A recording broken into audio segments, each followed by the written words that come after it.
What do you get when you cross a know-it-all newspaper columnist with an awkward, unsophisticated everyman? Yeah. Well, I'm just not sure about that right now.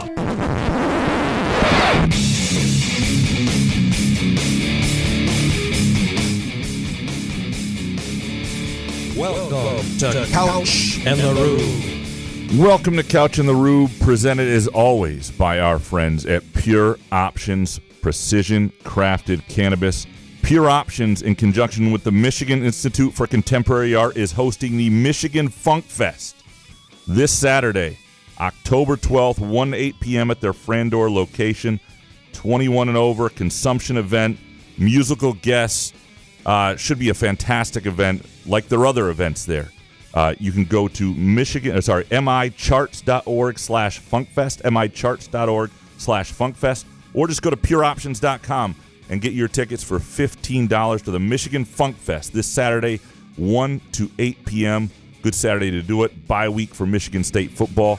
And our Monday afternoon show, presented by our friends at Muskox Quality Flannels. I took my Muskox flannels on the road this weekend. Muskox made its Oregon debut. Well, there are probably other Muskox flannels in debut. But you want to know a climate that's built for Muskox flannels? Eugene, Oregon. It is absolutely perfect. Wore it to the game. Felt warm, felt comfortable. Didn't help Michigan State football, but it helped me feel good about what I was writing and my overall evening. You too can look good, feel good, or at least look as good and feel as good as you possibly can by purchasing your own Muskox flannel. Go to gomuskox.com and use the promo code FIXITINPOST, all one word, FIXITINPOST, for $15 off your flannel purchase. Again, gomuskox.com. Flannel season has arrived. Some great new offerings there. Jason, how you doing, brother? I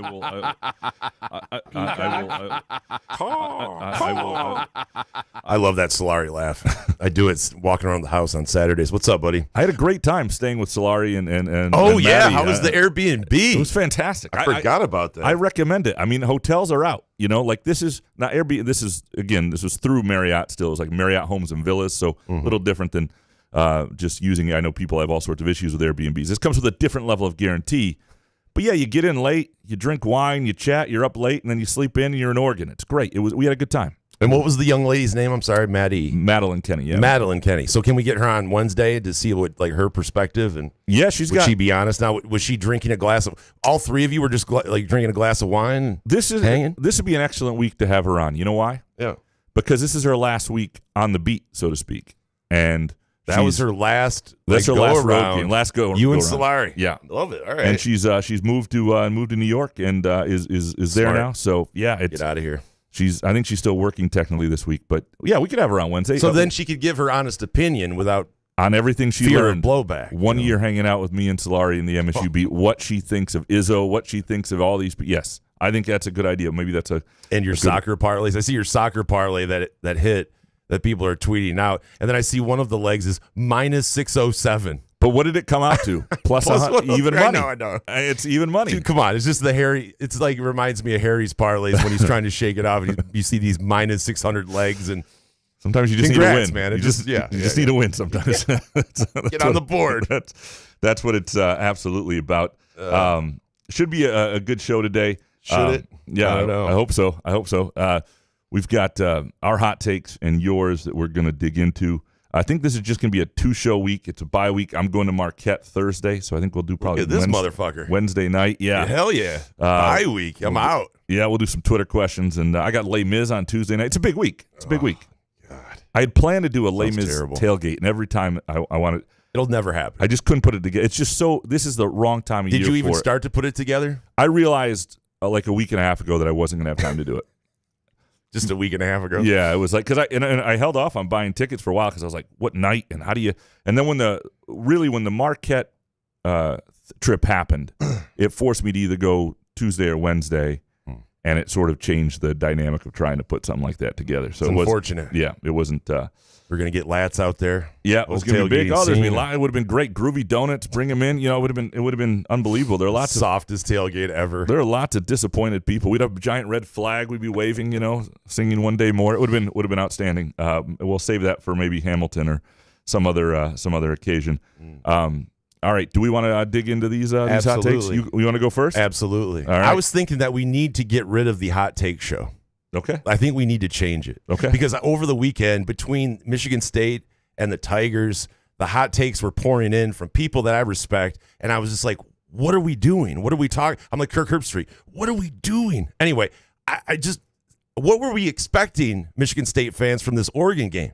As a 24-point dog, like some of the reactions I was hearing were like, were we a 3-point plus 3.5 going into Oregon? We're like, with Aidan Chiles, I mean, with Jonathan, by the way, Jonathan Smith is the GOAT for covering that spread. I don't care what anybody says about him for the rest of the year. I went to bed 31-0. I woke up with a cover and a parlay hit, and Michigan fans everywhere who bet Oregon plus 24. I mean, come on. Jonathan Smith, you can't explain why he covered that spread, right?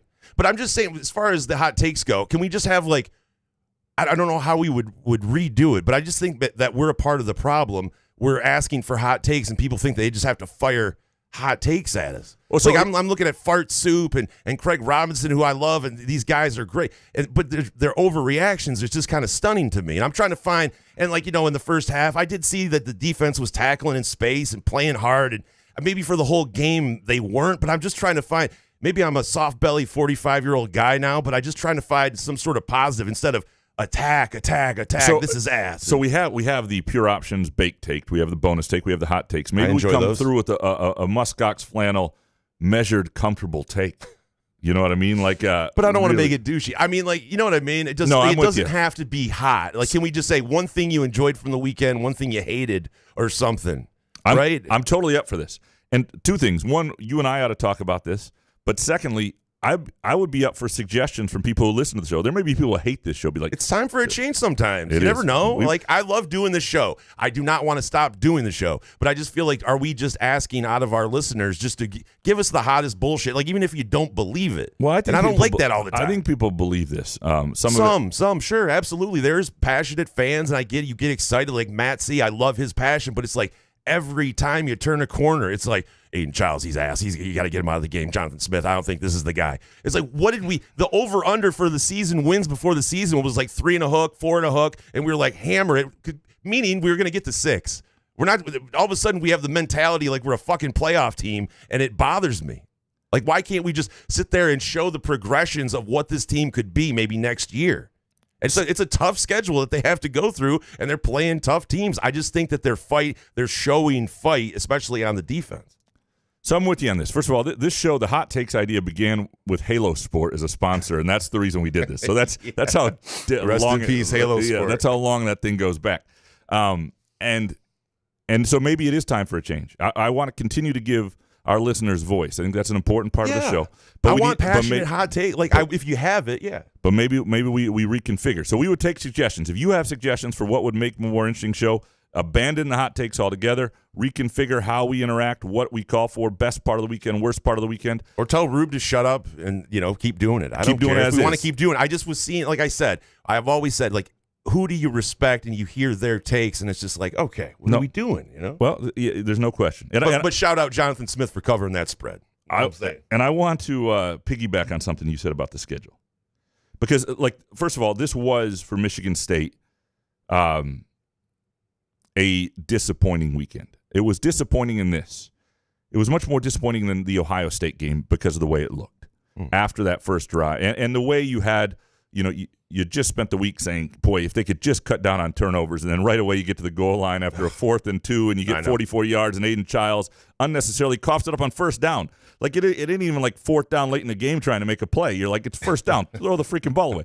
Like, it's one of those things. The Chiles frustration reached a come on, man status. Now, that is not reason to give up on him or think that there is another option. Okay?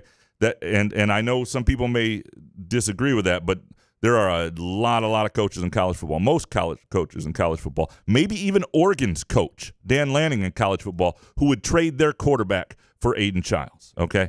He is in a shitty situation, and he's trying to make the most of it, and he has a real flaw when it comes to turnovers and not protecting the football that he has to work on, because come on, man, will only last so long. But that is where it is right now. But the hot takes from that angle, I can understand that. It can be frustrating, but I disagree with you. I think the Ohio State game was more frustrating because they covered the spread against Oregon. And what did we ask before the Oregon game? I said if they cover the spread, I'd be happy. So I'm happy with that game. I think they left a lot against Ohio State, and they win the game, who knows, but I think that they could have pressured Ohio State a lot more than they did. Right, but it looked like they were developing this. They had 3 really good drives in a row and another drive that was real short, but it was a touchdown in that Ohio State game. It looks like, this offense is finding something, and then it didn't find anything. They looked overwhelmed at the line of scrimmage on both sides of the ball. But that's okay. There's going to be growing pains, right? We knew the offensive line wasn't going to be stellar. So here's a take. It ain't even that hot. This shit is mostly schedule-based, okay? Michigan State has played a wicked schedule to this point. Wicked schedule. Everybody is all over Indiana's jock right now. Kirk Cignetti is the Siggy. And look, I think it was a great hire. I think he's a really good coach. He's winning with a lot of guys from James Madison, a quarterback from Ohio. But Michigan State would be 6-0 if they had played Indiana's schedule too. So keep that in mind. People would feel a whole lot differently. This is who Indiana has played. They played FIU, Florida International University, 131-7. Now, they have beaten up on some bad teams. They beat Western Illinois 77-3. Knows how to do that. They beat what we found out was a bad UCLA team on the road, 42-13. Still an when you dominate a team like that, okay. Michigan State would have won that game. A bad UNC Charlotte team, 52-14. Then they beat Maryland 42-28. That was in Indiana. Michigan State won that game against Maryland too on the road. Then they beat a horrible Northwestern team 41-28. That Michigan State wins every one of those games, even with Aidan Chiles turning the ball over occasionally. Because we saw the Maryland game. It's the only comparison, and the other games they win as well. Now for Indiana, they get Nebraska at home. I think that'll be an interesting game, really interesting game. Then they have Washington at home. So a couple more home games. Good for them. Their schedule broke nicely with Northwestern on the road and some of the games they got UCLA on the road. Then they come to Michigan State, which I think is still a toss-up. I do. I just look at their depth of talent, and I don't see how it's not a toss-up. Then Michigan goes to Indiana. And look, Michigan ain't that good. Indiana's ranked higher than them. Michigan shouldn't even be ranked. I don't know if Indiana should be ranked. I don't know if anybody should be ranked. I don't know if there should be rankings. You know how I feel about this. But that's a very interesting game. It's not that they can't finish the season well. They're going to get bludgeoned at Ohio State probably on November 23rd, but then they finish with the Purdue. Their schedule sets up nicely. It's not that Indiana can't get to the playoff, but their 6-0 start is largely schedule-based. And Michigan State would be 6-0 with the same schedule. Now, it wouldn't mean Michigan State didn't have some of these issues, but you'd feel a whole lot different about it. And in some ways, this is probably better long-term for Michigan State. You could argue either way. But I don't know. But think about it. You have a real sense of the problems with Michigan State, where they stack up, that they can't beat a Boston College when Nick Marsh, a freshman receiver, is hurt, that they can't win these games when Aidan Chiles turns it over a little bit, that they've got real problems at the line of scrimmage, especially on the offensive side. You know all of that about Michigan State through 6 games. For better or worse, you have a real sense of where the program is. And I love the Indiana coaching hire. I don't think they're ever going to fall off. I think there are lots of these guys throughout college football that ADs don't hire. And this is on boosters, by the way. ADs don't make these hires because they can't sell it to the fan base and to the boosters, which is on the boosters. Okay, so if you're like at Florida and you've had your 14th straight losing football coach at this point, or unsatisfied football coach, and you're a booster, it's on your ass because there is a coach. It's South Dakota State or someplace like that who's winning constantly right now. Solari will know in South Dakota State or wherever. But there's a 1AA coach, an FCS coach. You know, there are lots of guys out there who aren't being. In fact, Indiana had another one of these. Alabama's football coach, formerly Washington's football coach, Kalen DeBoer, the way he was the offensive coordinator at Indiana when they were great, and his trajectory, he could have been had a little bit earlier. Yeah, but he's career. overrated now, though. Well, now he's awful. Can't be Vandy. Yeah, this is schedule related. I do think that I understand why there's a lot of frustration. I understand Michigan State could still lose 5 of its remaining games. Michigan State's not that good a football team, but they would be 6-0 with Indiana's schedule. I don't know that they're better than Indiana. I don't know that they're as good as Indiana. Indiana certainly has more confidence. But see, I don't even need you to compare Indiana. I don't even need to hear about Indiana. I'm okay with the record. I mean, I'm not satisfied. But before the season, when we were talking throughout the weeks here, we knew it was going to get ugly with the schedule and with a young quarterback with no offensive line, really. So, I mean, That the mindset was just what threw me from some fans that were just like, where are we at? Well, we'll get into quite a bit more here with the listener hot I'm takes coming up. What is your next hot take? Buenos tardes. It is time for the Detroit Tigers gambling update with Gramanito Couch and Jason Nick. See, and this is the one that got me to change. Like, should we just be doing the hot takes? Because after game one, I know it was the bottom of the first inning, demoralizing to get blown. I mean, the Guardians, or as Graham calls them, the Indians, great team. But I saw people, they were just like, oh, I knew the Tigers. Oh, we're done. We should just be enjoying every single moment of this, right? Even if we get beat 9-0. I'm not saying that we have to be excited about the scoreboard, but my God, people jumping off the bandwagon after one game, after we beat the Houston Astros, I just don't think that's the way we should handle it. Like, mentally, we should be doing this to ourselves, right? Definitely shouldn't. And it was the best case scenario to lose, because you lose and you lose with Skubal not yet pitching. He's still coming on the mound. And Reese Olson, he pitched his ass off to not have to use certain guys in that game too. So yeah, it's fine. You weren't going to sweep the Indians, but I mean, if they do, I told you what I tell you. But I'm saying, if we do end up getting swept, is it the end of our lives? I think that the future looks bright in Detroit as long as our owner wants to jump on board. And I just don't, these reactions after one game. Blows my mind. I saw many more reasonable hot takes on the Tigers than I do sometimes. Well, on that's MSU Twitter. football. Sometimes I don't get the good stuff anymore. I will say some of the listener hot takes on the Tigers were removed. Some are kept in, just because we're recording this show at Monday afternoon. The Tigers start at 4:08. Whatever their story is after Skubal pitches, and the game 2 changes a little bit. And most of the people, 98% of our audience is not live, so I didn't want to. I don't know if it's 98%, but you know what I mean. Like, I didn't want to have old stuff for people. So if it still worked, we kept it. If it didn't, it didn't. We didn't. But yeah, no, this is all gold. At this point, this is all cake for the Tigers. I love that they made this run. I love that they went down to the Astros, down to Houston, and won that series, because to me, that's icing right there. I just hope Ilitch watches Cleveland and goes, yes, we need to get more people. We need to get more guys in here. Well, right? I mean, because they have a lot of horses. It's unbelievable. Especially in the bullpen, although the Tigers do too. I understand that, but you still need bats. We need right-handed bats. They've got work to do. Anyway, yeah. All right, they've got work to do. Between State fans and Tiger fans, I was like, should we change the hot take thing? And maybe I'm being a baby about this, but no, I'm up for that discussion. It could be time for a tweak. It certainly could Show's be over. Easier Sorry, guys. Easier than show prep sometimes would be nice for me on Mondays, for sure. My next hot take, and I didn't get much heat for this, but I just put it out there. Ooh. So the college football had this huge upset Saturday, and there were some major upsets. Vandy controlling the game and beating Alabama is an upset, right? And no doubt, and no matter where that game is played or whatever. Yes. Washington beating Michigan when Washington is favored at home is not an upset, people. Okay? This is why you can't let the rankings decide upsets, because the rankings are complete bullshit. They're made up by people who don't see the games, who don't know what they're talking about. My colleagues, okay? And they're done. The AP has these ridiculous deadlines by Sunday morning after night games. They've got to have all this research and know what the top 25 should be.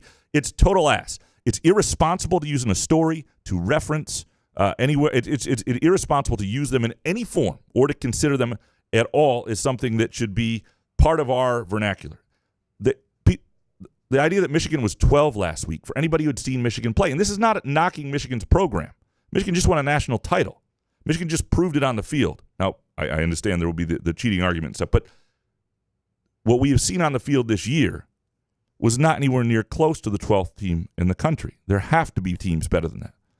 And there haven't, and I'm not going to tell you who they are, because like almost everybody who votes in that poll, I don't see enough games to know it, because I'm covering one specific team every week.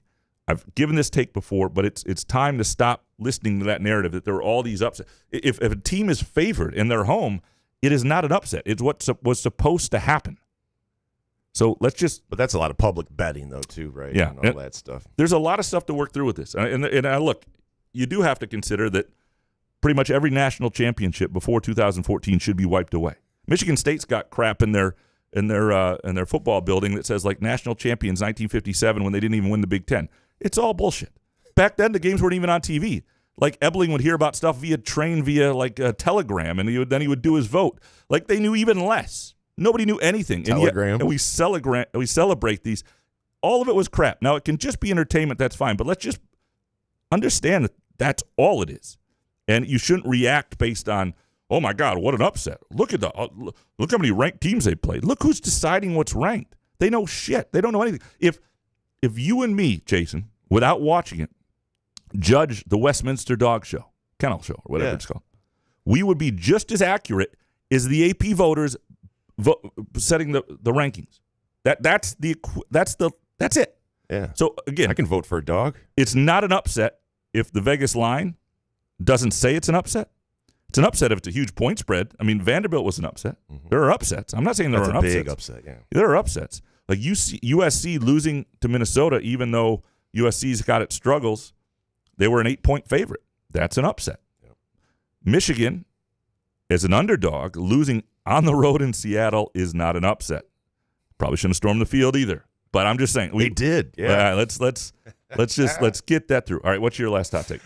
Just a couple coaching things. But this might be baked, but I was thinking about this. How does Kirk Ferentz at his coach's show look at his fans in the eye?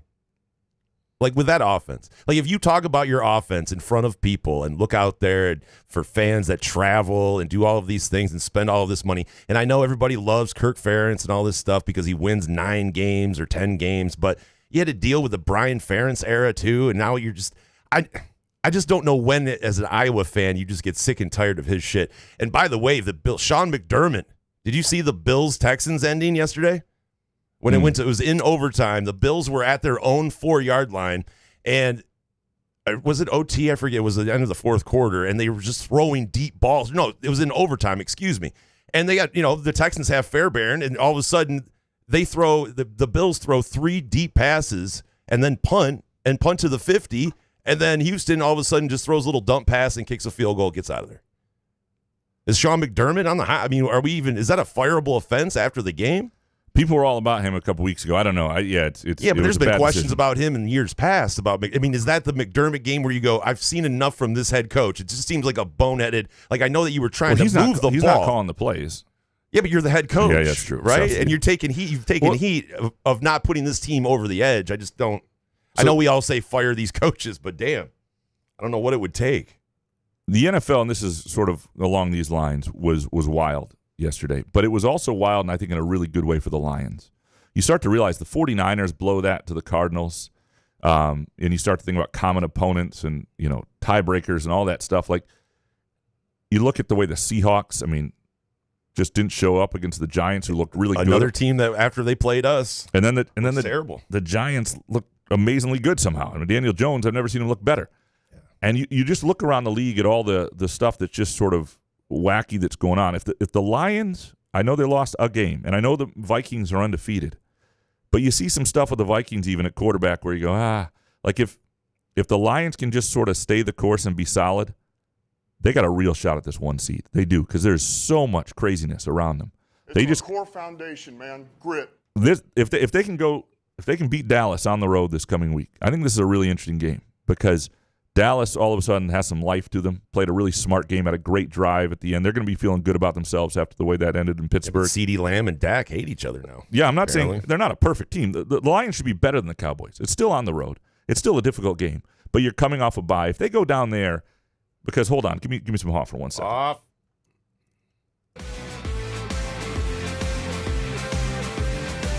All right. So the next 2 weeks, Lions, Cowboys, Lions at Vikings. If they go 1-1 in those 2 games, it's not even that, because if they lose to the Vikings, it gets. But still, if they go 1-1 in those 2 games and they're 4-2, they get the Titans I'm at still home. Disappointed though. The schedule's nasty. You look at the schedule; it's amazing. Who are you scared of though, as a Lions fan? I'm not. I know you're not a Lions fan, but if you're looking at the teams in the NFL, the landscape, I'm saying like, who do you fear? Anymore? We talk about Michigan State football. And we talk about toss-up games and whether they'll go. The Lions don't fear anybody. They should be on the right side of all this stuff. Right. But at the Cowboys, at the Vikings, 2 weeks later at the Packers, the week after that at the Texans, that's a pretty nasty 4 out of 5 there. Those are 4 losable games, certainly, right? Would you say? Yeah. 3 out of 4? Yeah. All of them or all of them but the Texans.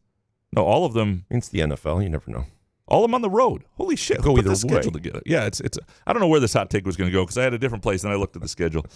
I was just looking for a third take. I didn't really have anything. That's why we got to change the hot take show right there. If there's ever an example, it's like, fuck it, I'll do something Lions. Second take was a classic. It didn't. Classic take. Classic. Yeah, no, it didn't. It didn't. Pulling it it out of didn't the really, bullpen.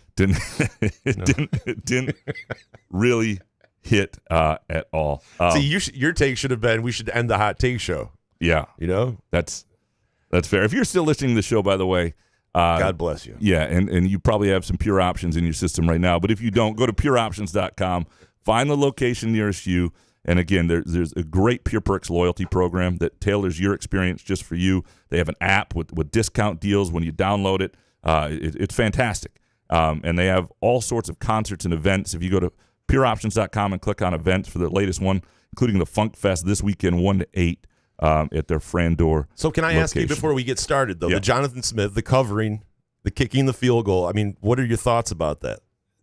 I just found it so interesting that. No, you want points at that point. I think they were looking for confidence. You get your kicker. I think they want points. Do you think the spread played in at all? Not at all. None. I guarantee he doesn't think about it. Okay.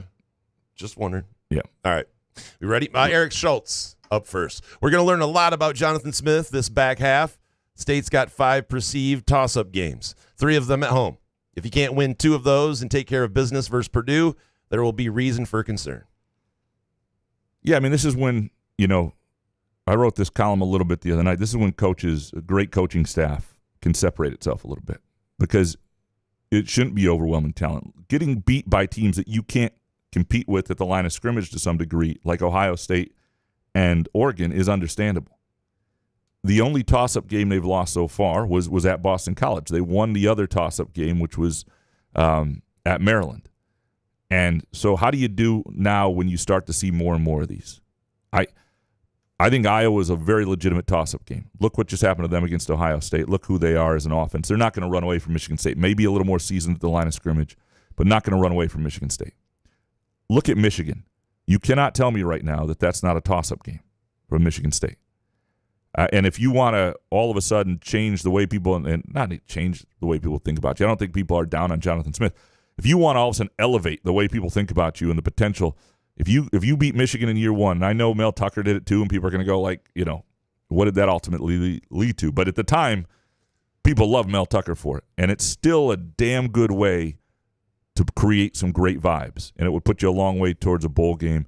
And then Indiana's really good, and yeah, I'm totally with you. These are games that you're not going to win all of them because you do have a mistake-prone quarterback. You do have a flawed roster, but there are games besides Purdue, which everybody's going to win, that you ought to win if I think you have enough to win, I should say. But it's like a game against Iowa. If Iowa's offense looks good against Michigan State, it's like, well, what the fuck? What's going on, guys? Because Iowa's, you know what I mean? If they just tear up the defense for 300-plus yards of offense, and you're like, okay, what's happening here? So I do those kind of reactions that you can understand. Yeah, I think that the key is the defense, which has been a strength largely until this Oregon game. The key is that in the second half, really, against Ohio State. But the key is the defense staying healthy enough and whole enough. Like missing Jordan Hall this last week hurt them.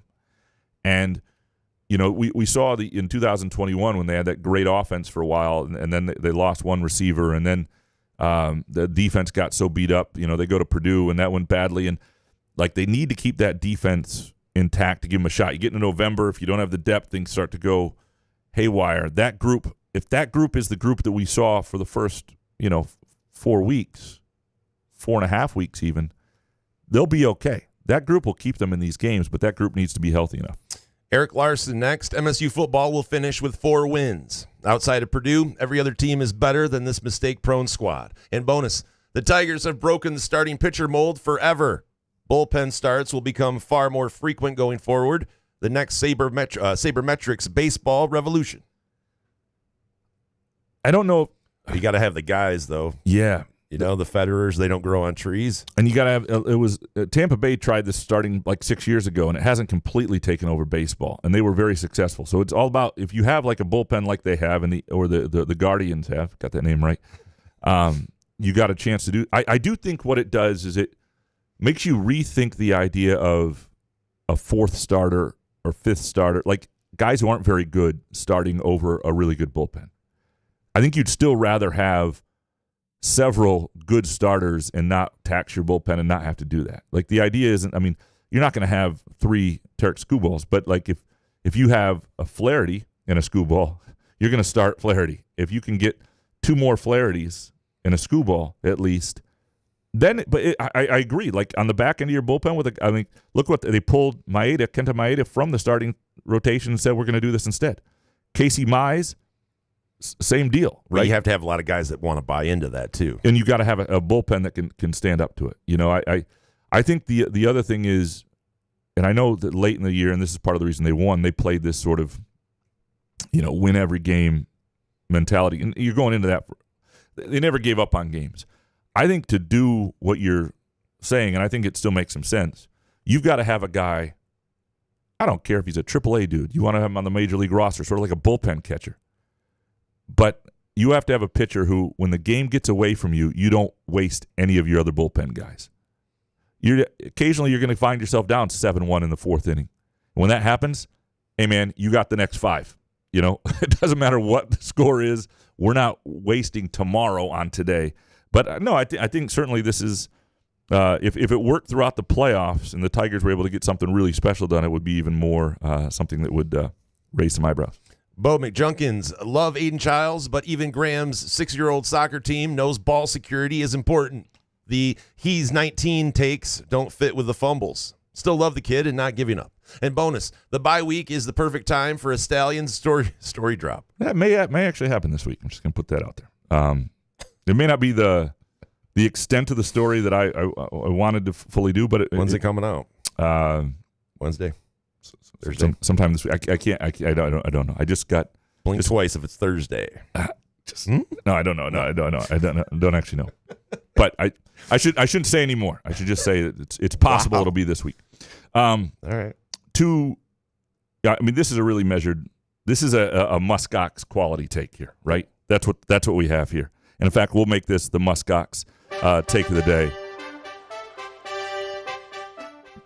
Because it is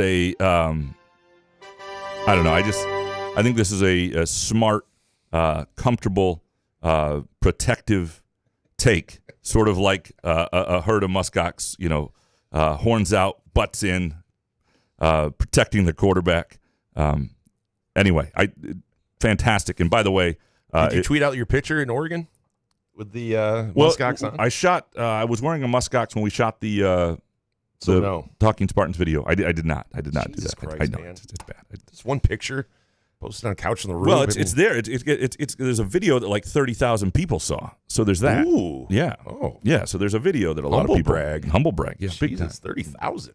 Well, I don't know if it's that much, but it's a lot. A lot of people watch those videos, and plus we put them on autoplay. So if you read anything, you have to watch them. Yeah, I know. Or yeah, so I have 4 memberships. Yeah, right. It's kind of a scam. We got going with that, but pyramid scheme. Yeah, but you can look better than me. Frankly, I look as good as I can look, but I feel good. I feel confident. I feel like I deserve my wife when I'm wearing a muskox flannel, and I think that's the best thing I can say. Like if you're wearing, that should be the slogan. if you're as hideous as me, and you've married up, or if you're unmarried and you're just hoping to find someone, wear a muskox flannel, and you will feel like you belong. I'm telling you, it's just the comfort it gives you. It's the energy. It's how you look. Again, go to gomuskox.com, promo code FIXITINPOST, all one word, FIXITINPOST, for $15 off your muskox purchase. It is the time of year to do it. It is a perfect time. We are in October, and muskox is here for you. And for that muskox hot take of the day, our friends at Muskox who contribute. Look, this is an organization that one of the reasons they fit us is they care about the environment. They just care. And they will give to the Alaska Wildlife Conservancy. They will give another $5, which they do on every flannel purchase just for your measured hot take. Jebediah next. MSU's team visibly quitting in the first half after the Chiles fumble is unacceptable. Jonathan Smith has to be better coaching his guys up facing early adversity, or else his tenure is going to be very short. And bonus, Green Bay should bench Jordan Love. These interceptions he's throwing are ruining his team's chances of winning, and Malik Willis is so much better at taking care of the ball. Am I right, Chiles haters? It's well said. He put back on the idea that there are other people. See what I'm doing? Yeah. No, I like that. I like that. You're not getting. First of all, I want Jordan Love though. Yeah, and you want Aidan Chiles. Yeah. And you know who else wants Aidan Chiles? I would bet if over a beer, Dan Lanning, Oregon's coach. Over a because beer, this week, and we may see it this week, what I saw from Oregon is a team that is maybe better than Ohio State. Now, transitive property doesn't always mix, but there are elements of that Oregon team that make me really curious to see that game. Could be wrong, but you know where they're not better? I don't think. I would take Will Howard. And the quarterback at Ohio State. I was going to bet you a pure options joint that I would take Aidan Chiles over Will Howard if I'm Ryan Day. I'll bet you a muskox flannel. What do you bet? I'm saying Ryan Day would sit there and go, I'll take Aidan Chiles. Give me Aidan Chiles with the team I currently over Will Howard. Yes. Yeah. Yep. I think that's what's going to stop Ryan Day from winning a national championship this year is Will Howard. Yeah, maybe both those guys are their quarterbacks. Kevin from Rochester Hills, Sherrone Moore has lost his team and will be kicked to the curb after the season. Bonus. Jets players and coaches hate douchebag Aaron Rodgers. He's not very likable, you know. Who, Rodgers? Yeah. On what side of the fence do people like Aaron? Right? He's not a very likable guy. Who is the player from Michigan, and I should have had this up, who on the postgame presser, and they asked how he slipped, he said maybe it was Vegas, and Sherrone Moore just looked at him like, you don't make that joke, buddy. Funny joke, though. They're not going to. It is a good joke. I don't know if Sherrone Moore's lost his team. I'm not around that team. They lost a tough game on the road. I just don't. It's a tough year for those guys. They came off winning a ton, and it is a challenge for a coach. I don't think he's lost the team yet. No, and I don't think he's going to be kicked to the curb after this year. You know, I don't know. So if I could see him being the fall guy for the whole sign stealing, all that. And they just want to move on and move forward without him. So if break him off. I'll put it like this though, and if you're Michigan and it took you 150 years to hire a black head coach, you're going to fire him after 1 year? See, I don't see him as a black head coach. I just see him as a coach that it's just not working out. But if you want to bring all 150 years of that shit, I guess you know what I mean. Like, yeah, if you put it that way, but I don't think that way. So right, I was just thinking about the program moving forward. If you were to Michigan's credit. Michigan has been a place where there are lots of places that overreact. Mm-hmm. This was likely always to be a tough year based on the timing of Jim Harbaugh leaving and the situation in the transfer portal, what they were able to get and bring in. This was, I don't want to say a sacrifice year, but a bridge year, certainly. It's what he does after this year. I think there is zero way that Michigan would go ahead and do that, and I think that is a place that has made sort of wise decisions on that front and given people time. And when they've had to make moves, it's been justified because it's been obvious. Matt C., when the moment gets big, Aidan Chiles gets very small. That fumble took the air out of the entire team. It's pathetic. Most MSU fans fawn over Chiles and his one or two good passes a game when he has the same QBR as Peyton Thorne and leads the NCAA in turnover-worthy plays. And bonus, after watching all the upsets this weekend, it made me chuckle that MSU fans called it progress, that this Chiles-led offense scored 1 touchdown in 2 weeks versus Ohio State and Oregon. We have the softest fans in the country. Matt C. is not a happy man with this situation. Matt right C. now. wants the hot take show. Yeah, no, that's for sure.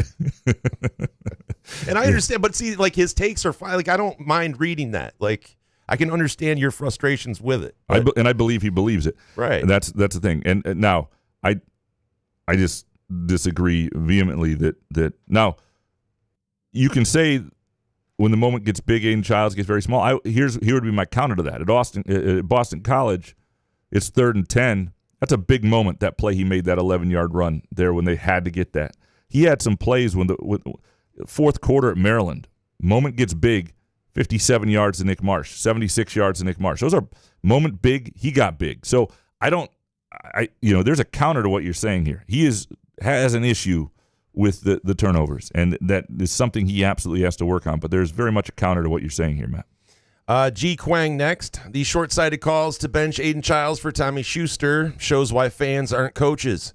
We're building for the future, and that future is with Chiles. And bonus, within 10 years, Jonathan Smith will take us to the playoffs, and Sherrone Moore will fade into obscurity.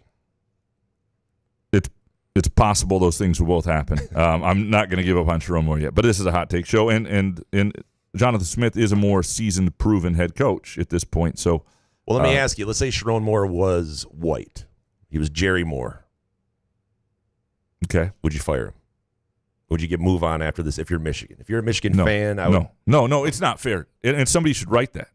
Because this year you're coming off a 3-year crescendo to the national championship with Jim Harbaugh, who sort of left the place in flames and said, okay, and I've covered teams like this where you've got a lot of talented guys, but not a lot of NFL headliners, a lot of guys who are backups, even though you've recruited pretty well and developed in your program, and you don't have a quarterback. I mean, it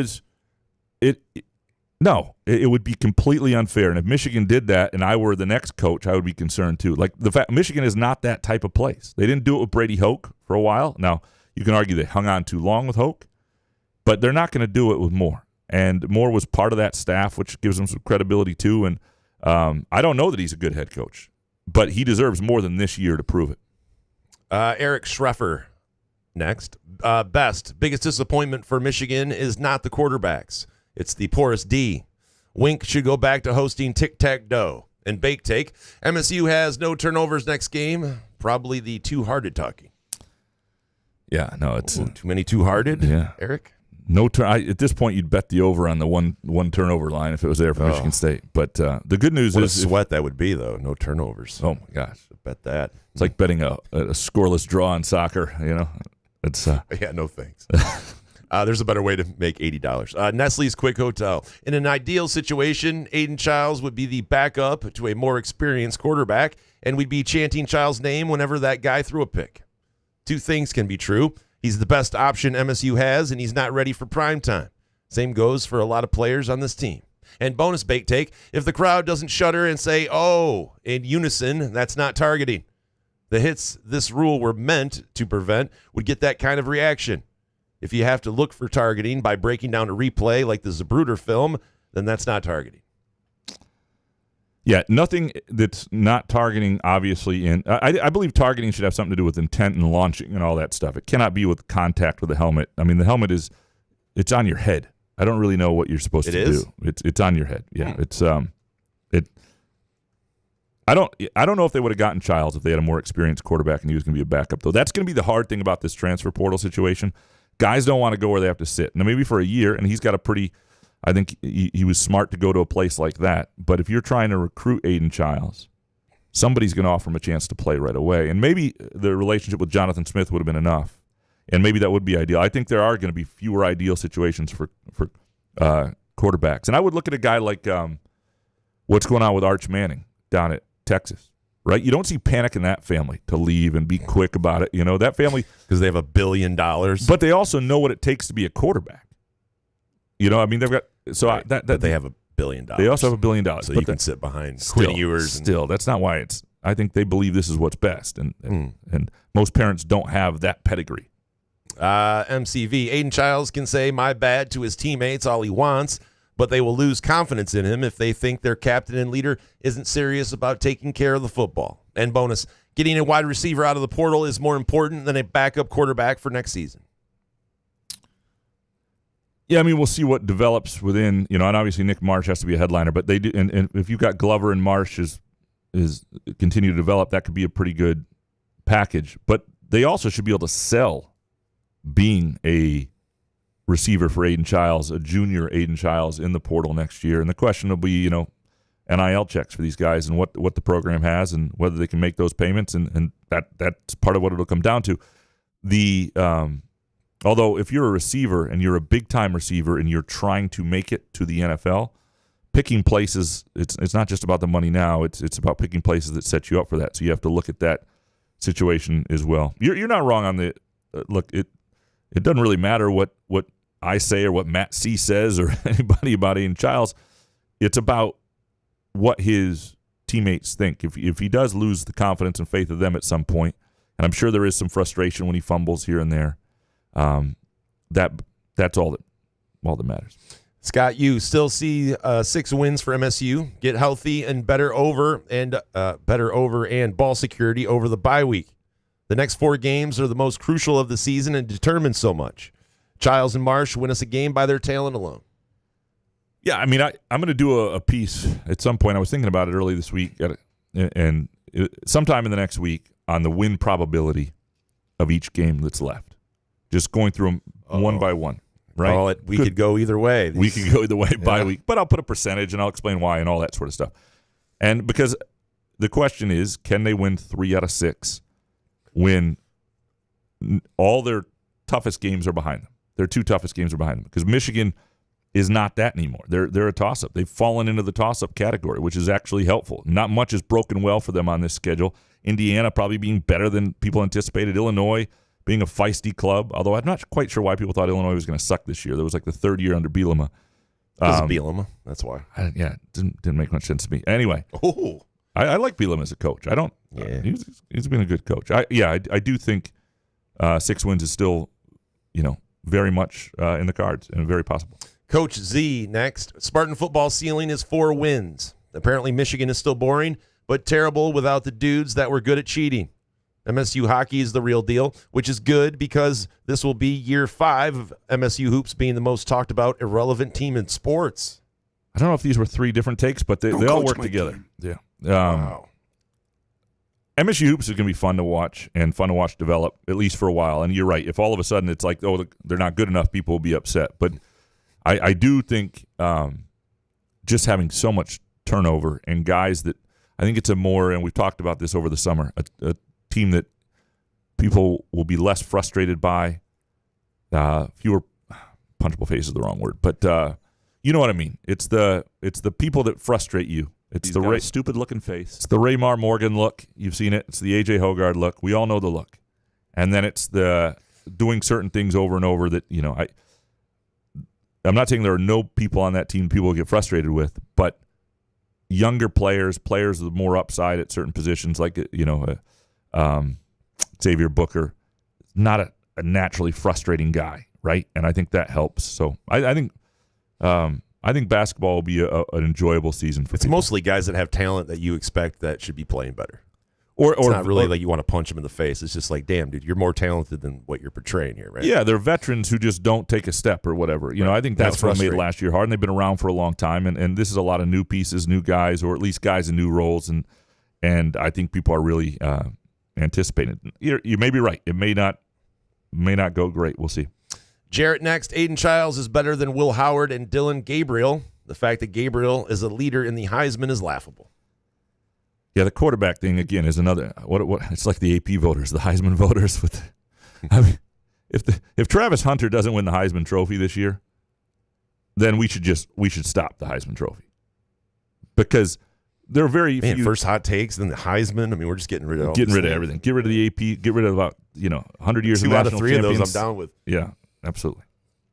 Munfield guy handing the keys to your storied football program to a guy with no head coaching experience in this era of college athletics is insane. I bet Michigan wishes they at least had Jed Fish right now. Let's not make the same mistake when Izzo leaves. Yeah, the Izzo departure will be. I mean, can you imagine the off-season show the year Izzo's gone? I can. I can actually. The hot takes. Yeah. I can. I've thought about it. The panic. Sometimes I just sit down and smoke some pure options. Yeah. Yeah. Grab a pre-roll. I'm like, oh my God. When Izzo Yeah. leaves, I hope this show's not still happening. Can Izzo retire? Like when this show's over, then retire. Yeah, and I don't know that we will outlast Izzo, to be honest with you. It is Izzo's pace. Cockburn. Graham Gotham volleyball dad. Best. Guess we didn't do sleep banking well again. Baked. If we're able to keep Chiles 2 more years and develop some offensive line depth and continuity, he will be a Heisman finalist. Yeah, he has a ton of upside. And the offensive line is the key because it makes everybody look good. And I keep saying the NIL program for the offensive line is the idea. Like that is, if you have a good offensive line, even if you have a year where you don't have the wideouts, even if it just makes life so much better for whoever is under center and so much better for your team. You put Will Howard back there, yeah, with Michigan State's offensive line. Then tell me, right? Like some of these guys. I don't know. Christopher D. Put back. I mean, they're like NFL quarterbacks who I don't think would do that well with Michigan State's offensive line. Running for your life, yeah. Christopher D. At the end of the season, Aidan Chiles will have more turnovers than touchdowns, but fans will be overjoyed, optimistic, and expect 9+ wins next year. Bonus, the penalty for texting and driving should be that the driver has to pay a $500 fine and run over their own cell phone. It should be $5 for you, sir, Christopher. I love that. It should be a harsher fine. I see people as I drive by. I'm seeing people with their phones out driving. Man, it's like, good God. I understand the temptation of it. But there should be cars that don't. Those things have to be coordinated, because in some ways it's worse than drunk driving. Because when you drunk drive, well, there's your third hot take. When you drunk drive, you're making that decision, but you're not sober. At least it may speak to your character. Maybe something you never do. It's awful, and there's no excuse for it in a day of Ubers and everything like that. But if you have to text while you drive, take an Uber. Free Ubers. Yeah, no, you make a sober decision to look down, and text. It's not good. Not good. Captain Sparty. For people shitting on Jonathan Smith, year one, look at the defending champions coach in year one. Anyone with a brain would take the next 3 years of MSU over the next 3 years of Michigan. I don't know about that. Michigan is having a down year right now, but they've still been able to recruit off a really good sequence of years here, and they'll get a quarterback there, I'm thinking. And no, I wouldn't say that. I'm not down on Michigan State's future with Jonathan Smith, but I think poo-pooing Michigan because they're down this year, is like poo-pooing Michigan State in 2012. Like, well, that runs over. They made it to the Big Ten championship game in 2011. Now they're 6-6. They must suck. Oops. The next 3 years were pretty good. Like I think it's way over the top to go there yet. Youper next. Oregon doesn't run all over us if Jordan Hall plays. I won't call out anyone specific, but a certain linebacker is unable to shed blocks, takes bad angles, and constantly gets duped by any play action. Maybe gloves and armbands would help. Yeah, Cal Haladay is becoming the A.J. Hoggard of this football team. Fucking hell. It's and it Sowards. It's getting that level. Yeah, he just doesn't cover well, so it's glaring. He's not the quickest cat, and that's part of the problem. But he does certain things well. It's just the rest of the defense. When they're getting beat up at the line of scrimmage and guys are getting to the next level, and Jordan Hall's not there. He did not have a good game, certainly at Oregon. DMB, Jordan Hall's absence was the ball game. No chance to pull the upset with Cal Haladay ice skating around the field all night. And bonus, Chiles turnovers are complete momentum killers. It's hard to see this team's potential until it gets cleaned up. Yeah, they won't. It's an issue. I'm not covering for that. I think it's when you fumble when you go into the line of scrimmage with the ball in your hands to try to make a play and don't have it. That's stuff you learn in high school. It's inexcusable for a 16-year-old in high school. Like that's the mistake. Especially when you've been turning the ball over a lot. Yeah, the mistake he made the other night was inexcusable, and there's no question about it. Spartans 1879, 18770. Yep. Somebody? Yep. MSU is in year 9 of their offensive line rebuild. The Egyptians have built pyramids quicker. And bonus, Dave Portnoy, AP, sitting down. Does he have a large bladder then, like me? You pee sitting Smart. down, don't you? Yeah, occasionally. Yeah. You don't have to clean up the floor when pee gets everywhere. You guys are animals. There's a lot of the guy who covers Oregon football, though, is very high on MSU's offensive line coach. There are people out there who think he's... Which guy? Our guy from last week. Yeah, I know. James Crapia. Ah, there he is. So everybody's favorite? Yeah, everybody's favorite. Oh, there's one more shot at him later today. So, maybe this will be the situation where it finally gets corrected. We'll see. We're going to go to James Crapia. Is that your last name? Ben Chalik. The Iowa game looks like the most important game of the season for Coach Smith's first season to be labeled a success or not. And from Pat Caverly, Iowa feels like a must-win. Otherwise, Purdue is the only win left on the schedule. It is a big game because you're coming off a bye week. You're at home. It's now a night game. When Michigan State gets good, it's going to be a jarring shock to fans when every game's at noon all of a sudden because of Fox Big Noon. Otherwise, it's 3:30 at night every week, and because Fox has turned the world upside down on its head. If Fox was running a Springsteen concert, they would have a bunch of chodes out there like doing as lead-ins as the main event. Like they would charge more. That would be the main 10 event. 10 a.m. pregame show. And then they'd have Springsteen come out for like 5 minutes at the end or something. Like Fox does not understand how to do this. I apologize for the worst use for the chode. Not a good word to use here. I apologize. Fix that in post. Chode. I don't know why that came out of my mouth. Eat my shorts. But no, it's a big game. It's a big game because it's coming off a bye and it's winnable and it's at home. It's at night, and you lose that and confidence starts to wane. Then you're going into Michigan. It just feels like I don't want to say it feels like a 2-for-1 because every week is its own thing. Ooh, a twofer. But it does feel like if they beat Iowa, their odds of beating Michigan are better. Aledo next. I feel like Ryan Eckley has taken a step back this year. Seems to be less consistent. And bonus, if they get healthy, Michigan State will win the rest of their games. Now, Pure Options is doing some work here for Aledo. Yeah. I appreciate you. I smoked with him over the weekend. Yeah, that's. I told him not to send this one in, but you know. So Eckley, the one thing that I meant to ask about this, and I'll ask next week. A lot of these punts, Oregon has a dynamic return guy, and they were trying to shade away from that. So he's not just booting it as far as he can; he's punting directionally, and that affects the punt. So he still averaged 44 some yards a punt, even though he was doing that. He has had a couple though where it seems like they needed a big punt, and he hasn't delivered. And those stand out for sure. Detroit Spartan, number 1, MSU versus Iowa. Homecoming is a must-win. 2, Sherrone Moore will be on the hot seat by the end of the season. And Bake Take, the turnovers and penalties are frustrating. Then Cam returns to Coach Smith on the sideline, calm, cool, and collected. Then I get more pissed off. And bonus Bake Take, storming the field is lame when it happens 5+ times in one Saturday. Yeah, Vanderbilt deserved to storm the field. Washington did not. Correct. You can't storm the field as a favorite. That should be a rule.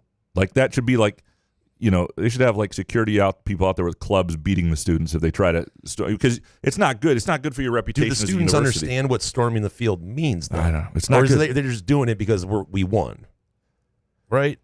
I mean, it should be like if you're at Washington, if you're a student who stormed the field, that should be on. It should be a mark on your diploma. It should be a mark on your. So when you apply for jobs, when you apply for jobs, it's like, but I know you have an education, but you thought it was okay to storm the field as a 1.5-point home favorite.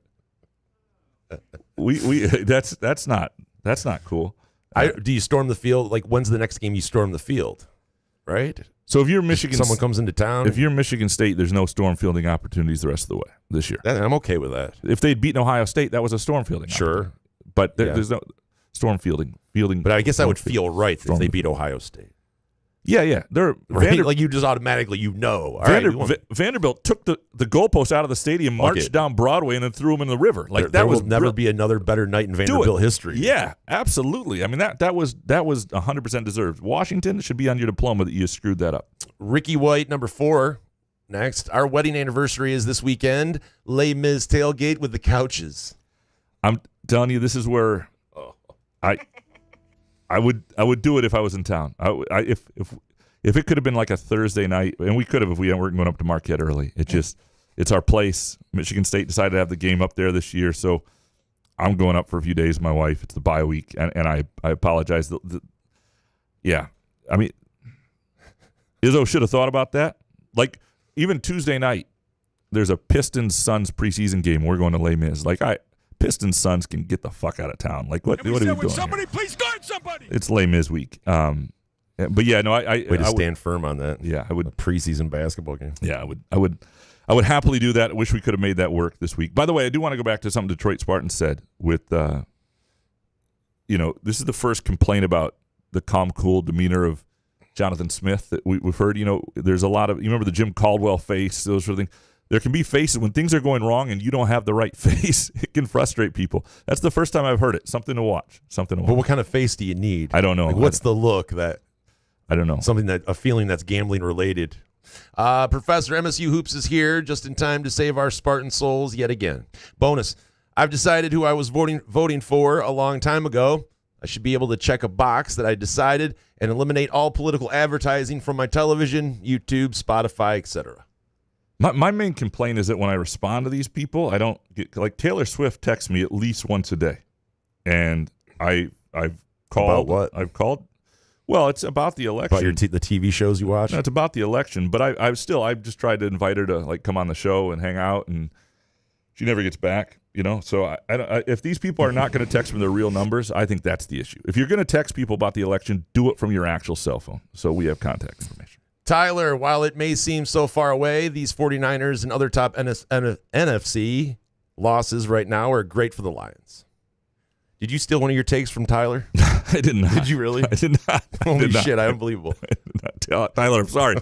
The 49ers losing especially is good for the Lions. I think they are one of those teams in the postseason you wouldn't mind if they had a really tough road and got knocked out before you actually saw them. But with injuries, I mean, how scary are they?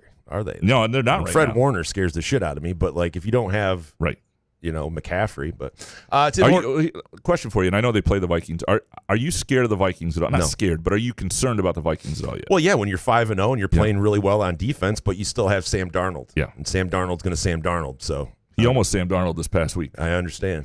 Tim Horton, if Connor Cook was throwing to Montorie Foster the last 2 years, Foster would be a top 10 pick. This is a hot take. This is almost muskox worthy because it's strong on its own and lives in a condition no one else is able to, which is one of the many qualities of muskox. By the way, go muskox.com for your flannel today. It makes me feel like I deserve my wife. That needs to go on some sort of campaign with a picture of you wearing it in Oregon. I am a Montorie Foster guy. I like Montorie Foster. I think he's a good player. And in no world would he ever be a top 10 pick. Sunshine Spartan, Indiana will be in the Big Ten title game. Then the coach will leave for the highest bidder. Baked, the Spartans will only lose one more game this year, finishing 8-4. Well, that would be the best thing anybody could sign up for. I cannot imagine it. But again, if they beat Iowa, I think it all starts with Iowa, because if you beat Iowa, I think it becomes more likely you have a chance to beat Michigan. And if you came out of that somehow 5-3 with wins over Iowa and Michigan with Indiana visiting, you'd feel like that was a very realistic place to be. They got to beat Iowa. That will start to steer the season in a little bit different direction. MSU got past the two toughest games on the schedule. It's potentially winnable games from here on out with smart turnover-free play. The bye week came at a good time. I don't know if I've ever seen a better bye week timed. Like you watch those last two games over 6 days. You go out to the West Coast, Oregon, and it's like they're skidding backwards, and the quarterback's having the same problems. You worry about him losing confidence. They needed this badly, and then they needed to be home and play an offense like Iowa's that gives you a chance. And I don't know what's better. Like, let me ask you this: Now, Indiana's schedule isn't as tough as Michigan State's overall because they have UCLA on the road instead of Oregon. Like, that's the big difference, right? That's not great. If you could flip those two, if you're Michigan State, you'd do it. But if you were Michigan State and you were 6-0 because you'd had an Indiana schedule, and then you had your first 6 games coming up next when you had Ohio State, Oregon, Boston College, Maryland. Is that better to have? Rather be 6-0 and go into this guy? Is that what you're telling me? And then fall apart down the stretch because you're just getting I don't know if that's better. I think the reality is probably how better. Bad you fall apart in any scenario, no matter what your record is. And maybe Indiana won't. I'm just saying they haven't proven it yet, and Michigan State would also be 6-0. Shep, next. Is the linebacker depth that bad that Cal Halliday is one of the 3 best linebackers on the team? Every time the other team has a big play, he's involved somehow. Bonus. I think MSU's D has some talent and fights hard, but they aren't nearly good enough to hold up all game long while the offense continues to shit their pants. Special teams is solid, but the offense is so bad it isn't enough to make a meaningful difference. The defense wasn't great either. They had a couple moments in the end zone or near the end zone where they came up with stops and they kept them in the game, but the defense did not have a good day. But you're right. I mean, the offense was disappointing coming off the week prior where I thought they moved the ball against Ohio State. I thought they would move the ball more frequently against Oregon than what they did. But it's hard to critique the defense when the offense is, these 3 and outs, and next thing you know, your defense is back on the field. It's just, it takes its toll, right? Michigan State football right now is just one giant pure options commercial. I think it's pretty much, Gianna Him Smith. Sherrone Moore might not survive as head coach after this season. We joked about it weeks ago when details of his contract came out, but it seems a lot more realistic after 2 losses this early. And how would they not entertain a more experienced head coach if he became available? Because it's just not fair to Sherrone Moore. And if you're the AD and what you thought about Moore, like, you have to go too. That's the other thing. If you hired Sherrone Moore and after 1 year you think he's the wrong guy, what did you see a year ago in your own evaluations, which you can argue for Ward Manuel, have sometimes been in question like that. It would be time for him to go as well. By the way, I don't know if I've ever tried to do a worse live read transition than I did previous right there with pure options. I had an idea, notice. and then it collapsed, and I apologize. Fossman 80. Number 1, MSU's rushing output versus Oregon, 30 carries for 59 yards. Abysmal. MSU's offensive line has been a dumpster fire for nearly a decade. And 2, the idea to set up an NIL fund for offensive linemen is genius. Let's do it, Spartan Nation. Unfortunately, most don't understand that great offensive line will make a good running back look great. People don't know that. But it takes a unicorn like Kenneth Walker and some luck to get you to a 11-2 season if you have a shitty offensive line like MSU has had. Unicorns are just that, unicorns. You can't count on them landing them at MSU regularly. 3, props to Jonathan Kim. He is NFL material and may be one of MSU's best assets this year. I mean, the other thing MSU's offense had in 2001 was 3 NFL receivers on it. I know that Keon Coleman wasn't really playing much yet, but he had a couple. What do you have? 2 touchdowns in the bowl game. But I mean, that was a 3 NFL receiver. The catch Jaden Reed had yesterday was outstanding too. 3 NFL receivers, good NFL receivers who are going to last in the NFL, all on one team with Kenneth Walker, who's a frontline NFL. I mean, they had a lot of weapons on that team. Ryan Schultz, there should be an extra ref watching from the box who can instantly call down a missed penalty or blown call on key plays if there's a clear and obvious miss. Examples, Chiles getting face masked and that Miami lineman running 5 yards downfield and not getting penalized. There should be able to, I mean, they're doing this more and more in soccer, and they're doing it better in the NFL, the quick call down. Like, there ought to be ways to fix things that change games. And they should look at this stuff wholeheartedly. And when a penalty changes a game or a lack of penalty changes a game on a turnover or whatever, it just feels like with the technology we have that we ought to be able to do it more efficiently too. That we ought to not feel the breaks. That they ought to be able to check this stuff really quick. And I know there are a million college games and everything, but you could have call centers for each league and all that sort of stuff. We know which ones are the important games. Ken Chu watching on TV on the delay of game call against the Spartans Friday night. The play clock was counting down by 2s. I rewound and rewatched and timed it. Tells Spartan Bob's evil twin that Oregon didn't need any help. And bake take, Tony Dungy is a fucking Vulcan. Counting down by 2s. Was it every 2 seconds at least? That's by counting down by 2s. I think that's what he means. Yeah, yeah, but it wasn't rewound and rewatched it. Wow, and timed it. That's insane. I trust Ken. Yeah. Neurotic pants. Number 1, teething may be absolutely necessary, but that doesn't mean it isn't painful. MSU is hopefully teething right now. 2, it sucks that MSU hockey is doing so well right now. It sucks because MSU hockey fans who have appreciated the team since Danton Cole gave them at least a pulse might not be able to afford to attend games now that the team is in vogue again. MSU is a public, taxpayer, subsidized university. There should be some opportunity for the not-so-well-off public to enjoy going to the games. Woe is me. And 3, in 5 years, the Tigers will move their spring training location due to climate change. They're about to get hit with a Category 5 down there, it sounds like. So that's not good. Yeah, I wouldn't, The thing is, it's not hurricane season in the spring. If baseball was like a different time of year and they were trying to play like fall ball right now down in Florida, I can 100% be with you. Everything would be in Arizona within a year. But I think in the springs they'll probably hang in there. MSU hockey is supposed to keep some single game ticket sales available. I know that season tickets are sold out, but every game will have some single game tickets available. From what I understand, it does suck, but like you just got to be on top of it. You want them to be the toughest ticket in town. You want them to be good. That's what they are. Again, the arena only seats 6,000, so it's just the part. How do you fix it? It's impossible. Like I mean. It's not when like a team gets hot, people want to make the most money they can, And it's not like the prices themselves on hockey are gouging anybody. This isn't like the Detroit Lions over. And I'm not saying the Lions are necessarily gouging, but they gouge. They're gouged. Yeah, they're gouging. Oh boy, do they gouge. Yeah, they're absolutely gouging. Let's take a really quick break. We come back, more of your hot takes. Couch in the Rube, presented by Pure Options, precision crafted cannabis, and our Monday afternoon show by our friends at Muskox Quality Flannels. Hey, sports fans, are you tired of the same old routine? Looking for a way to unwind after a long day? Look no further than Pure Options, the premier destination for all of your cannabis needs in Lansing, Detroit, Muskegon, and Mount Pleasant. Whether you're cheering for the Lions, Spartans, or the Wolverines, Pure Options has everything you need to elevate your game day experience. Mention Couch the Rube when you visit Pure Options and get a Pro Grow 8th with a $50 purchase. It's our way of saying thank you for being a loyal listener. Swing by Pure Options today and elevate your cannabis experience to a whole new level.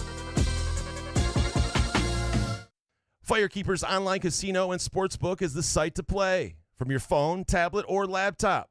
Get in on all the football action with pre- and in-game wagering. There's showdowns every week in football that you can't miss. Plus, the college and pro hoops are red hot, and the pucks are cool. Get your first casino deposit and sports wager matched up to $500 each. Terms and conditions apply. Must be 21 or older and located in Michigan. Gambling problem? Call the Michigan Problem Gambling Helpline at 1-800-270-7117. Where else can you cheer on your team? Enjoy a mouth-watering burger or savory sushi. Sip on handcrafted cocktails or one of 46 beers on tap. Take your game day or date night to Cask & Company Kitchen Bar or Front 43 Neighborhood Pub near Frandor. 2 amazing places with 1 awesome blended modern American Asian menu. Catch the game on one of 30 60-inch TVs or stop in for the all-you-can-eat lunch buffet. Enjoy happy hour or elevate your night out at Cask & Company or Front 43 on East Saginaw in Lansing. Ever wonder how comfortable you can be and how good you can look? Put on a Muskox flannel and find out. Muskox has new arrivals for this fall, including the Caper Green Grand Flannel, which even makes couch look good. Muskox is a Detroit-based flannel company that creates soft and durable flannels made to last a lifetime. They become a great partner with Couch and the Rube, not just because they make us look good and feel good, but because they're good people too, and a socially conscious company. For every $100 purchase, $10 is donated to the Alaska Wildlife Conservation. Muskox flannels are designed with 100% cotton that is ethically sourced and double brushed for softness. Feel the quality and comfort of a Muskox flannel by ordering at GoMuskox.com, where Couch and the Rube listeners can enjoy $15 off their flannel purchase with the promo code HOFF. Find Couch and the Rube podcasts on Spreaker, iTunes, iHeartRadio, Spotify, YouTube, Facebook, Google Podcasts, CastBox, and the Rube's favorite podcast addict.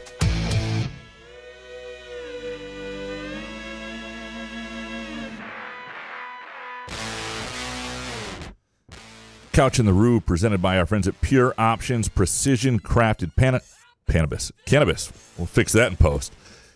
Go to pureoptions.com and join their Pure Perks loyalty program. Download their app or check out their events, including the Funk Fest this Saturday, 1-8 p.m. at their Frandor location, and our Monday afternoon show brought to you by our friends at Muskox Quality Flannels.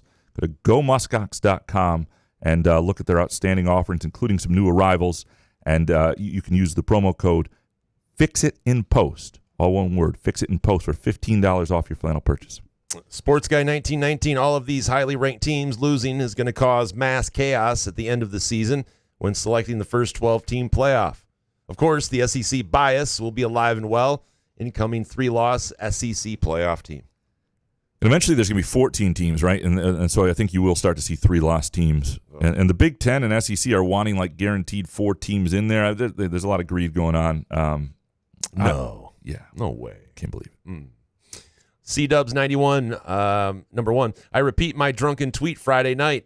There are too many commercials in college football. 2, traveling cross-country for football games seems to be a big factor so far this season. I think we see more realignment in 4 to 5 years because teams get sick of traveling to lose. It would be interesting to see if there's like data in 4 or 5 years where, in these leagues where ACC teams are coming all the way east or going all the way west, and former Pac-12 teams all the way east in the ACC and Big Ten, and they're all over the place. If there is some travel data that people begin to push back on and say this isn't working, and not just in football, in every sport, I'll be curious to see it. And you're right on commercials. The problem is, like they took out football, they took out actual parts of the game, fewer plays, but didn't shrink the game so they get more commercials. And I understand things have to be paid for. But they've created an experience, I think, that in the stadium is not very good. And at home, I mean, at least you can move around and do other things and mute the commercials. But it's just unimaginative that they haven't come up with better ways for advertisers to reach you during games and not piss off the audience. You mute commercials? Yeah, a lot. Do you? Yeah. Because you just don't want to hear them. Yeah. Oh, wow. Unless I like them somewhat. Yeah. It puts pressure on. Yeah. All right, Mark Osterman. That Oregon writer on the show was such a huge douche nozzle. I bet dollars to Groovy Donuts. That ass hat went to Northwestern Journalism School. Hot take: if MSU doesn't beat Iowa after 2 weeks off to prepare, the wheels fall off and they lose out. Besides Purdue, it's a big game. I feel that. Every game is its own thing, so I don't want to say that they have to beat Iowa, but it just feels like a game they need to stem the tide on this. Yeah, we can say it. Yeah.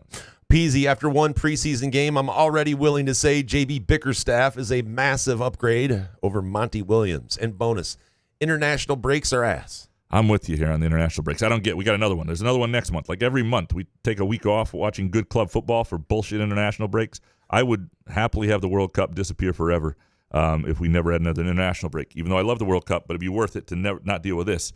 Can you imagine if every month the NFL took a week off so players could go play against Japan or some bullshit like that in friendlies? I mean, it's just only in this country do we. I don't even understand why we like it, but in this country, because we don't have a great league and we like the U.S. national team, we put up with it. Yeah. By the way, the Pistons preseason game, but it was nice to see them come back from down 24-6 to win by 30. Only in the preseason too. Did you watch it? I watched like 4 minutes of it, and I was like, this is on the treadmill. Preseason basketball. There's other stuff on. I'm not Mexican soccer. Travis Maynard next. In an ironic turn of events, being forced to use the portal will be the reason for Izzo's next Final Four run. The tried and true method of coaching classes up for 4 years takes time Tom might not have. Missing on some of these kids could be a blessing in disguise. And bonus, not a hot take, just excited for the Northern Michigan game. I'm one of 43 Izzo cousins attending the game, and I can't wait. October leaves in the UP, and family reunion, can't beat it. I'm pretty excited to be up there. To get 2 trips to Marquette in 1 year, one partially paid for by the company. It's not like they pay for my whole weekend to be up there when I'm spending extra time, but it is great. It would be nice. I would love if I just sent the whole hotel bill to them and be like, hey, thanks for the trip. They call that the Ebling. Yeah, that's right. That's why you guys are screwed now. You're right though on the first point, which could get interesting. Like if Izzo does not land and he's missed out on some of the kids he wants, you don't go to plan B or C anymore, I don't think, in college basketball recruiting. You use the portal. The challenge with that, though, becomes the class alignment, right? When you got young guys, you don't want to recruit over. You don't want too many guys in the same class. It's not always perfect or easy, but I would be, if things bend the way they are now, I'd be very surprised if he doesn't use the portal even more so this coming year. Ethan Charmella next. Izzo lands Cam Ward and Jordan Scott before November 1st, paired with Dwayne Aristode or Nico Bundalo. Still feels like a really solid class. Bonus, MSU beats Iowa in 2 weeks. Finish for the ages. Chiles Stavelling for the game winner. Rest of season, get some juice added to it. And question, whatever that means, probably could have waited until Friday, but any word on TV for the Northern Michigan game on Sunday? BTN Plus? No, it's on actual Big Ten Network, and I believe Lisa Byington, our old friend, is doing the game. So it should be a good experience. I mean, she does the Bucks. I mean, she's a pro's pro. Let me double check. I asked about this for you. Big my 10 God, Plus is ass. This is great.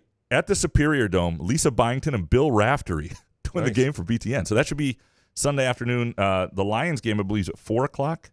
So you get the Michigan State game at 1, Lions at 4. It's a great Sunday afternoon. Maybe the Tigers will be clinching something. Can they move that game to like noon or something? So you don't miss any of the NFL is what you're saying? Yeah. Well, I'm not going to miss the NFL. I have 2 TVs. Unbelievable. Yeah, I just remembered. Yeah. Thomas Zambiasi, it's okay to say MSU football has some limits while still being all right with the season and not upsetting 2 powerhouses. That's normal. And bonus, if fan engagement actually made college sports as big as they are, then streaming would disappear and cable would be the norm again. I have so many opinions on this.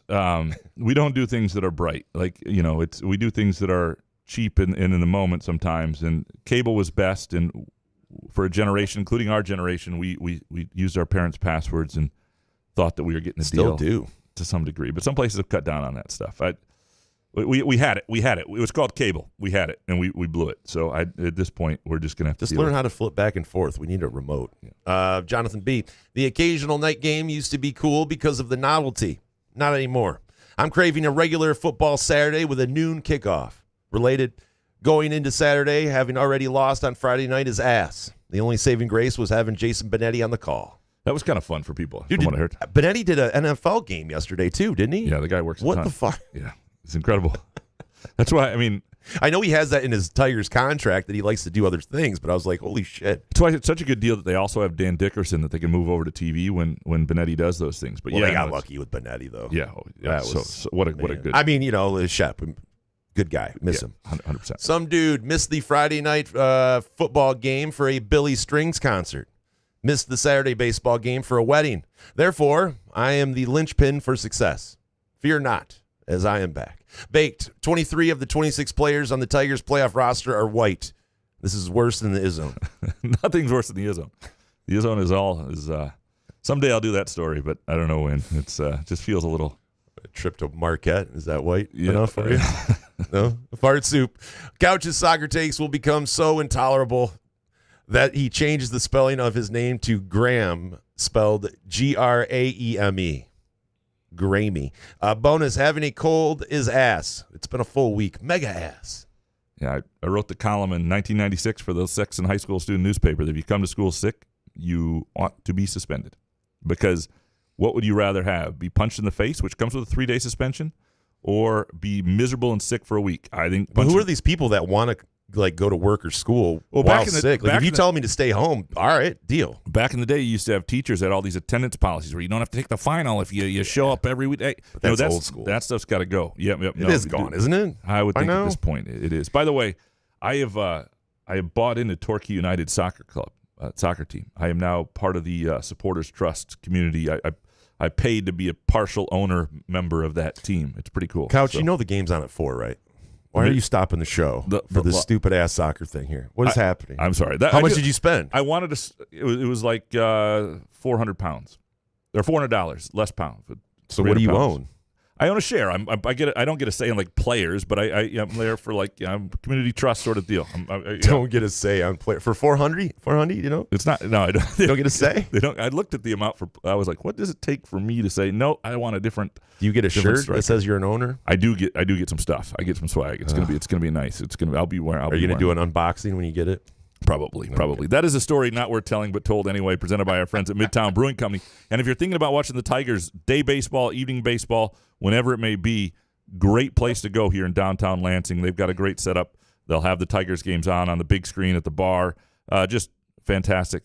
Midtown Brewing is, look, you know how we feel about it. If you've been to our live shows, fantastic menu, great date night, good place for trivia on Tuesdays. They also have themed trivia on some Thursdays. Check out their Facebook page, and you can find out those dates and whatnot. Again, Midtown Brewing Company, and a story not worth telling. David Jackson next. If the MSU defensive line and linebackers can't get off the blocks and stop the run better than we did versus Oregon, then nothing else even matters. WTF was that? Man up, for God's sake. No, I don't care that they held on every play. It's that the rules of our own offensive line needs to learn to do it. And bake take.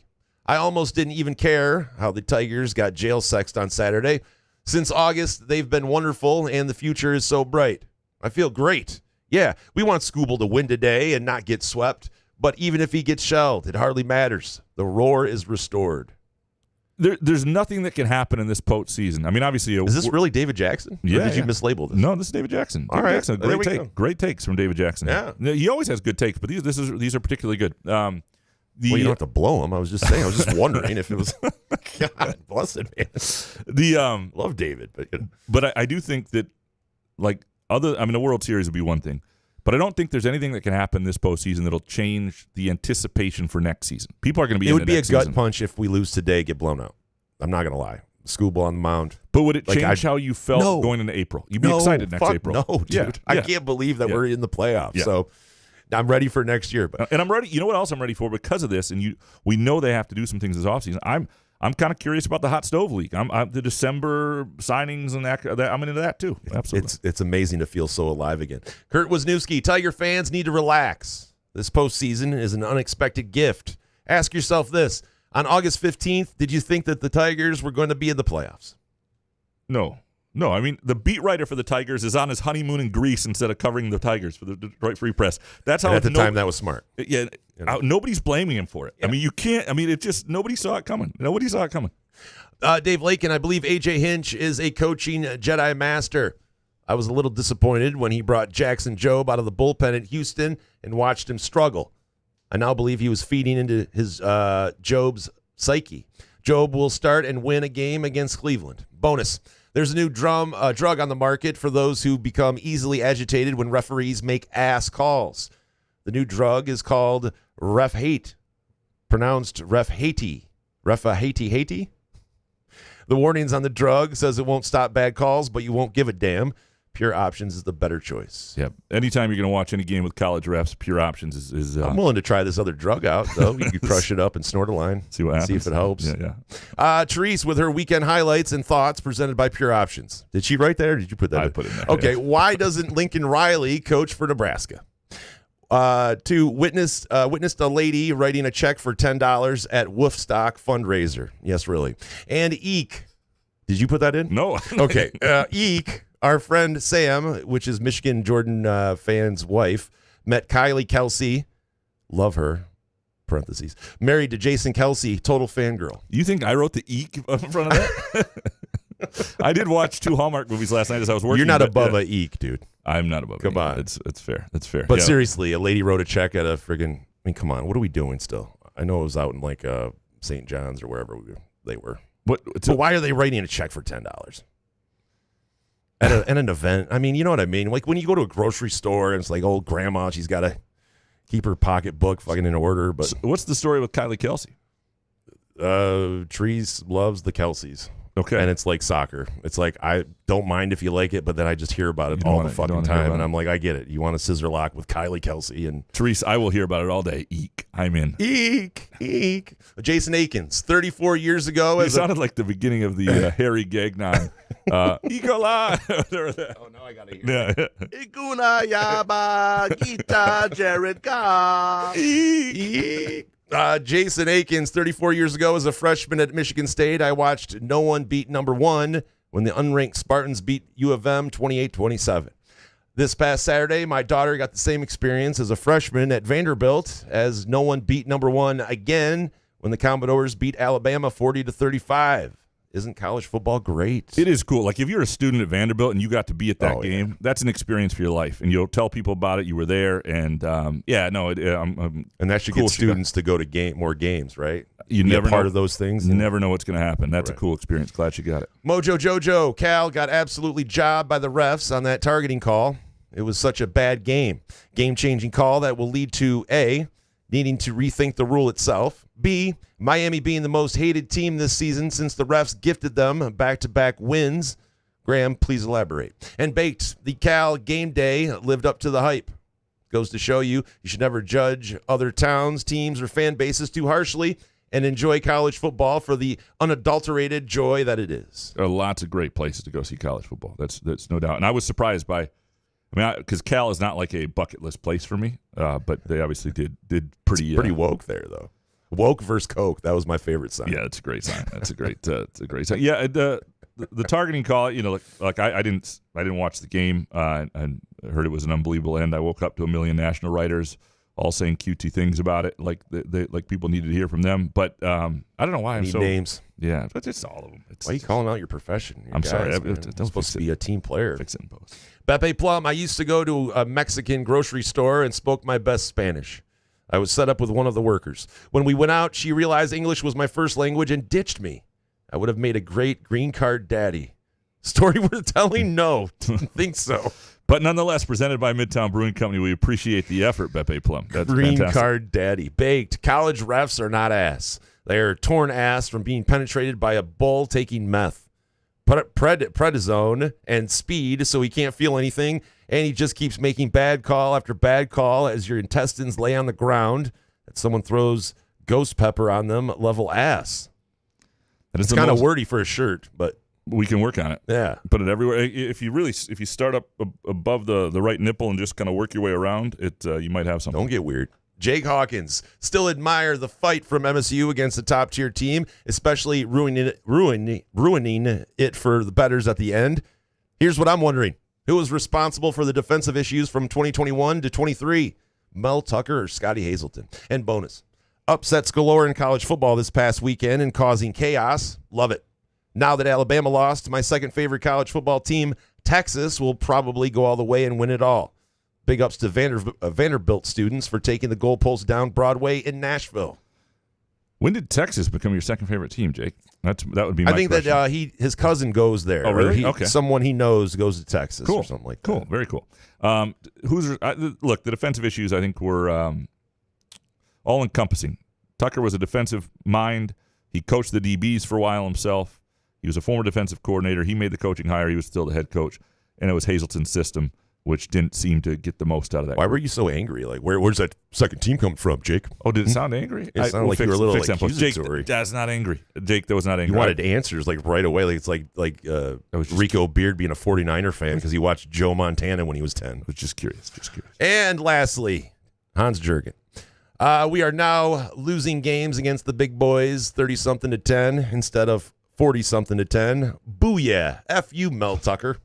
Bonus. We will beat Iowa in a mild upset and baked. Indiana, Navy, and Army are all undefeated. Vandy wins its first game against the number 1 team. Maybe this NIL portal shit ain't half bad. By the way, how do you like the Big Ten, USC? Ah, ha, ha, ha, ha, ha, ha, ha. That was him. Yeah. There are some advantages of the portal. I think we're seeing them. You know, where there is the ability to do what they're doing at Indiana, and there is the ability to. I think the playoff and the portal will create a little more parity. So let's hope that's good for the sport. I think there's some other things with it that aren't great for the sport. We appreciate all of you producing our show as you do all the time. If you have ideas about whether we should keep the hot takes or change it up a little bit, let us know. We're definitely game to hear it. You know, Halo Sport's been long gone. We don't need the Halo Sport hot takes anymore. But we do appreciate our friends at Pure Options. And if you're listening to this show, God help you if you don't have some Pure Options in your system right now. Go to pureoptions.com for specials to join their Pure Perks loyalty program. We appreciate Muskox quality flannels. Go muskox.com and the promo code FIXITINPOST, all one word, for Couch in the Rube listeners for $15 off their flannel purchases. We appreciate Midtown Brewing Company. Great place to watch the Tigers. We'll be back, I think, Wednesday night. Couch in the Rube. Good show, man. Yeah, man.